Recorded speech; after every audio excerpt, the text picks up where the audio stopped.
the video. Hello everyone, welcome to the another video. And आज हम समझेंगे कि प्रॉफिट एंड लॉस स्टेटमेंट यानी कि इनकम स्टेटमेंट को हम कैसे ब्रेक करेंगे from the perspective of investors, कि इन्वेस्टर्स कैसे इसे रीड करते हैं, एनालाइज करते हैं, समझते हैं। उससे पहले हम लोग थोड़ा सा इनकम स्टेटमेंट के जो जितने भी सारे पर्टिकुलर्स है पहले उसको समझ लेंगे शॉर्ट में। फिर उसके बाद प्रोसीड करेंगे कि कैसे कंपेयर करना है। लास्ट में बैंकिंग सेक्टर का जो इनकम स्टेटमेंट रहता है बस उसे थोड़ा सा समझेंगे। इससे आपको ये क्लियर हो जाएगा कि इन्वेस्टर्स को कैसे इनकम स्टेटमेंट को रीड करना चाहिए फर्स्ट ऑफ ऑल, एंड कैसे आगे जाकर प्रोसीड करना चाहिए to make an investment decision. ठीक है, so let's begin with the video. अगर आप इन्वेस्टमेंट पर्सपेक्टिव की बात करें तो सबसे पहले आपको ये समझना है कि इनकम स्टेटमेंट का जो फॉर्मेट है वो इस तरह से रहता है हमेशा फाइनेंशियल बुक्स में। हम लोगों ने जब स्टार्ट किया था अकाउंट्स वगैरह तब टी फॉर्मेट वगैरह रहता था, but as per schedule 3 company accounts this is the proper format for income statement. And सबसे पहला जो इसमें पर्टिकुलर आता है that is sales. Sales is the supreme particular, यानी कि सुप्रीम जिसका अमाउंट सबसे बड़ा होगा। ठीक है, हमेशा इनकम स्टेटमेंट में। एंड इसी से सारे expenses, operating profit, other income यानी कि नेट प्रॉफिट, ये सारे जितने भी पर्टिकुलर्स है वो सेल्स से ही ऐड या सब्सट्रैक्ट होकर आगे आएंगे। ठीक है, सेल्स यहाँ पर सबसे पहले लिखा जाता है, उसके बाद लिखे रहते हैं क्या, एक्सपेंसेस। एक्सपेंसेस यहाँ पर दो टाइप के होते हैं इसके अंडर जो दिए हुए रहते हैं। अगर आप यहाँ पे प्लस साइन को आप प्रेस करोगे स्क्रीनर में जाकर तब आपको पता चलेगा कितने टाइप के एक्सपेंसेस रहते हैं। सबसे पहला जो यहाँ पर एक्सपेंस रहता है that is COGS. What is COGS? COGS का मतलब हो गया कॉस्ट ऑफ गुड्स सोल्ड। ठीक है, कॉस्ट ऑफ गुड्स सोल्ड, यानी कि जो भी सामान जो आगे बेचा गया उसका जो रॉ मटेरियल का कॉस्ट हो गया, लेबर का कॉस्ट हो गया। ठीक है, जितने भी कॉस्ट जो एक सामान को बनाने में लग गए, ठीक है, उस वो हो गया cost of goods sold. Secondly क्या रहेगा, सेलिंग एंड एडमिनिस्ट्रेटिव एक्सपेंसेस। सामान बन तो गया, अब उसको बेचना भी तो है। सामान बेचने का जो एक्सपेंसेस हो गया, मार्केटिंग कॉस्ट हो गया, ऑफिस के एडमिनिस्ट्रेशन को दे दिया, आपने रेंट पेमेंट किया, वो सारा कॉस्ट कहाँ पे आएगा, सेलिंग एंड एडमिनिस्ट्रेटिव एक्सपेंसेस।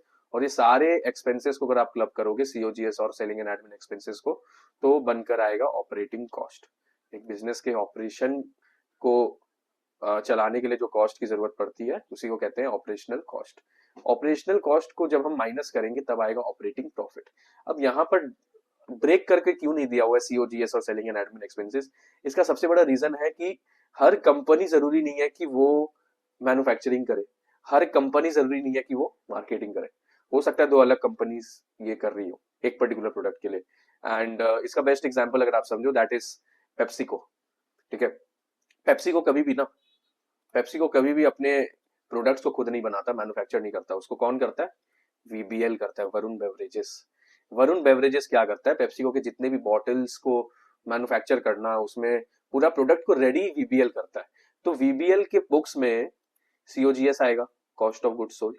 ठीक है, लेकिन मार्केटिंग नहीं आएगा। मार्केटिंग आएगा पेप्सिको के बुक्स में, मार्केटिंग कॉस्ट।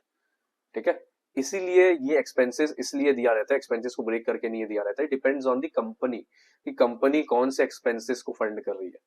ओके, चलिए अब ऑपरेटिंग कॉस्ट को हम जब माइनस करेंगे तो ऑपरेटिंग प्रॉफिट आएगा।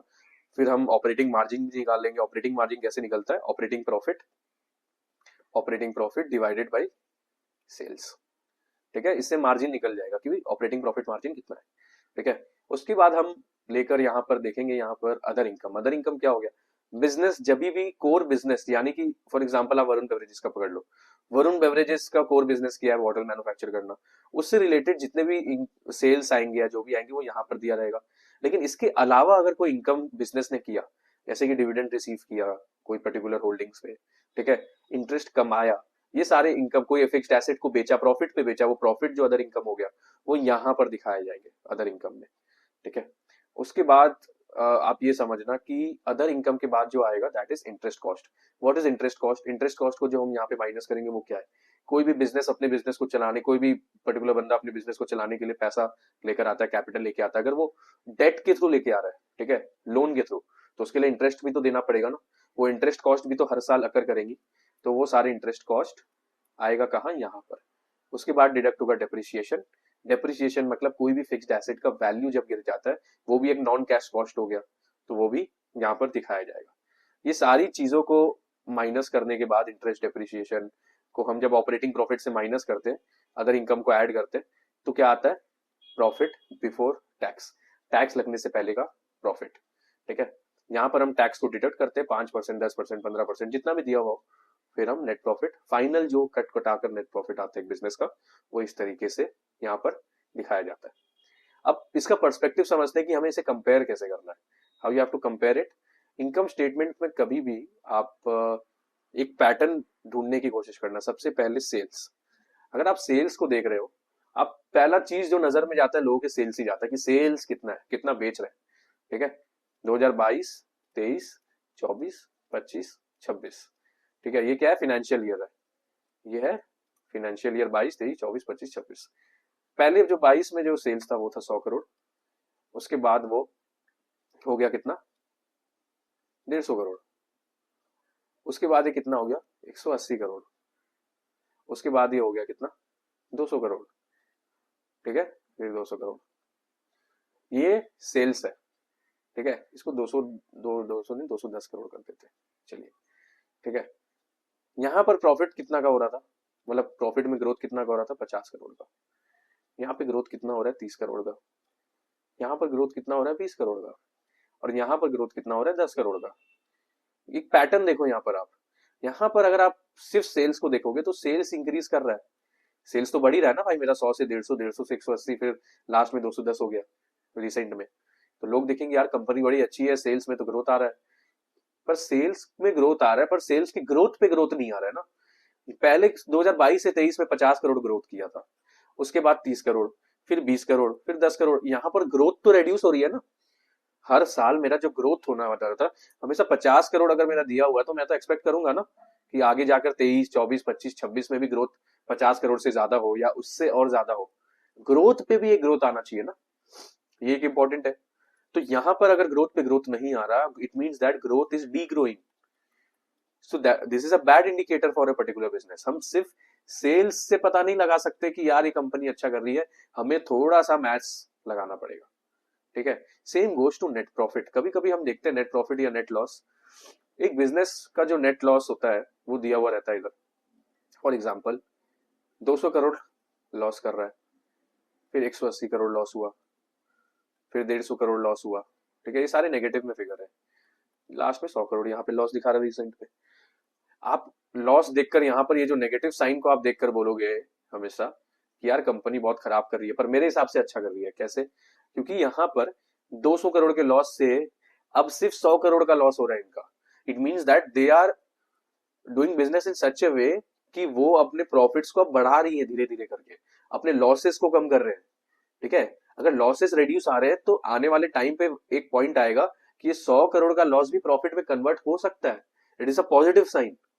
ठीक है, आप हमेशा कंपैरिजन कीजिए बिटवीन दी फाइनेंशियल ईयर्स, आप कंपेयर करना समझना पड़ेगा। यहाँ पर अगर हम जब कंपेयर करना सीख लेंगे, इट मींस दैट कि अब हम लोगों ने इनकम स्टेटमेंट का जो चाबी है हमें मिल गया कि क्या समझना है हमें।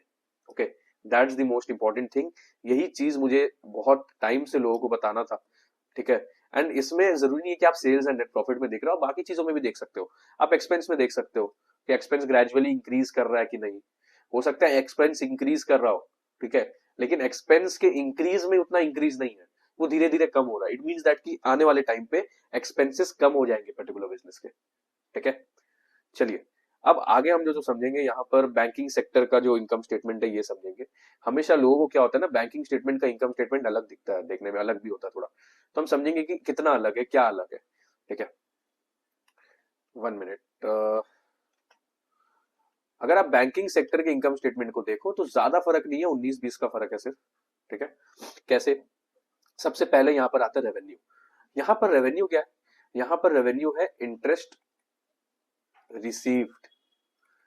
बैंक का जो कोर काम है वो क्या है? लेंड करना मनी कंज्यूमर्स को। जब कंज्यूमर्स को हम लोग पैसा वो लोग लेंड करते हैं, तो लेंड करके उनको रिटर्न में क्या रेवेन्यू आता है? इंटरेस्ट आता है ना, ब्याज आता है।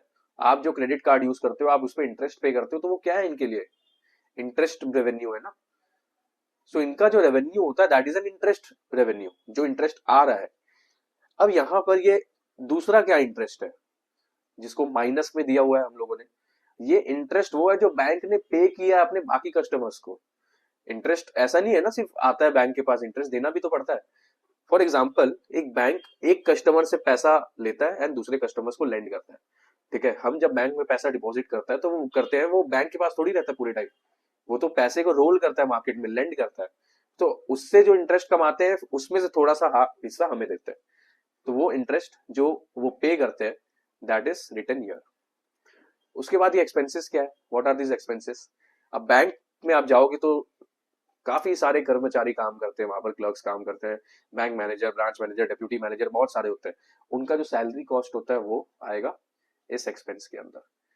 तो ये रेवेन्यू, इंटरेस्ट रिसीव्ड में से हम दो चीज माइनस करेंगे, जो इंटरेस्ट हमने पे किया है इसको, ये रेवेन्यू को कमाने के लिए, एंड दूसरा जितने भी कर्मचारी है उनके सैलरीज को देने में, ठीक है।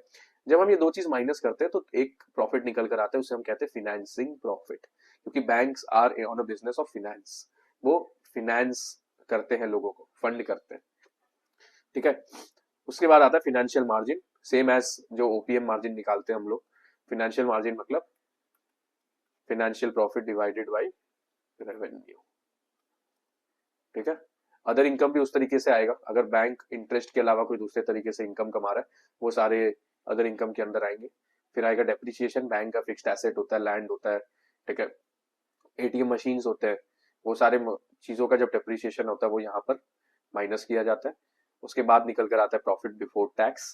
प्रॉफिट बिफोर टैक्स के बाद आता है जो टैक्स हम लोग माइनस करते हैं, फिर नेट प्रॉफिट। सो यही है पूरा का पूरा इनकम स्टेटमेंट का ज्ञान, एंड इसे आप आई होप अच्छे से समझे होंगे। एंड कुछ इनकम स्टेटमेंट को ट्राई करना मेरे पर्सपेक्टिव से समझने की, तब आपको समझ में आएगा कि how an investor reads the income statement, कैसे समझते हैं। नेक्स्ट क्लास में हम लोग बैलेंस शीट के बारे में समझेंगे, ठीक है। कैश फ्लो ऑलरेडी हम लोगों ने समझ लिया, मैं उसका लिंक डाल दूंगा या आपको यहाँ पर शो कर जाएगा एंड पर, ठीक है। कैश फ्लो के बारे में ऑलरेडी मैंने डाल चुका है कि कैश फ्लो को किस पर्सपेक्टिव से समझना है, इन्वेस्टर्स पर्सपेक्टिव में। ये सारे पर्सपेक्टिव हम स्कूल कॉलेजेस में नहीं समझते, ये हम जब रियल लाइफ में जब हम अपने पैसे जब हम डालते हैं एक पर्टिकुलर बिजनेस में तब समझते हैं, ठीक है। So thank you very much for watching this video, and इसके बाद आगे हम कॉन्फ्रेंस कॉल एनालिसिस भी करेंगे एंड काफी सारे ऐसे छोटे मोटे एनालिसिस समझेंगे, ताकि एज एन इन्वेस्टर्स आपको कभी कोई दिक्कत ना आए, ठीक है, डेटा रीड करने में। So thank you very much for watching. मेरा वेबसाइट का लिंक दिया हुआ है डिस्क्रिप्शन में, do go and watch all the plans for the investors, ठीक है, वो आप देख सकते हो। अगर आप इन्वेस्ट करते हो, ट्रेड करते हो, वो सारे प्लान्स आपको जरूर काम आएंगे। And do subscribe to this channel and follow me on Instagram and LinkedIn.